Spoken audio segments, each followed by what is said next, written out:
यह एक डरावनी कहानी है जो शेरू नाम के लड़के के बारे में है, जो एक बोर्डिंग स्कूल में पढ़ता था। यह घटना तब की है जब वह 13 साल का था। एक दिन जब शेरू अपनी क्लास में बाकी बच्चों के साथ पढ़ाई कर रहा था, तभी अचानक एक जूनियर टीचर भागते हुए क्लास में आई और प्रोफेसर के कान में कुछ कहकर चली गई। प्रोफेसर ने तुरंत क्लास बंद कर दी और सभी बच्चों को बताया कि स्कूल के पास की इमारत में कुछ भयानक हुआ है, इसीलिए स्कूल को बंद कर दिया गया है और किसी को भी बाहर जाने की इजाजत नहीं है। असल में स्कूल के पास एक पागल सीरियल किलर ने कुछ लोगों का कत्ल कर दिया था और वह अभी भी स्कूल के आसपास घूम रहा था। पुलिस उसे ढूंढने में लगी थी और जब तक वह पकड़ा नहीं जाता तब तक स्कूल बंद रहेगा। सीरियल किलर ने जिन लोगों का कत्ल किया था उनके दाएं हाथ काट दिए थे। स्कूल के लॉकडाउन के दौरान शेरू के साथ कुछ अजीब घटने लगा।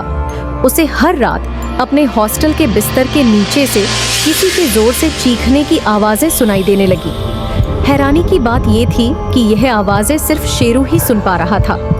एक रात जब वह सो रहा था, फिर से वही चीख सुनाई दी।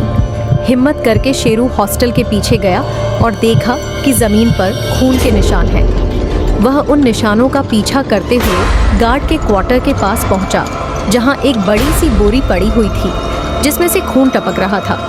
शेरू यह देखकर डर गया और वार्डन को बताने के लिए भागा, लेकिन जैसे ही वह जाने लगा उसे महसूस हुआ कि बोरी से कुछ बाहर आ रहा है। जब वह करीब गया तो देखा कि एक कटा हुआ हाथ बोरी से बाहर निकला और उसकी ओर बढ़ने लगा। ये देखकर शेरू चीखते हुए वहां से भागा।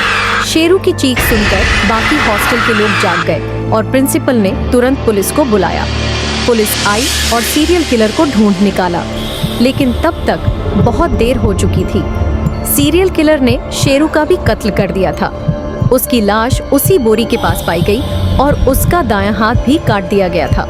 शेरू की मौत के बाद स्कूल में सब कुछ बदल गया। आज भी कुछ बच्चे कहते हैं कि रात के समय शेरू की आत्मा स्कूल के आसपास भटकती है और वह कटा हुआ हाथ उसके पीछे पीछे चलता है।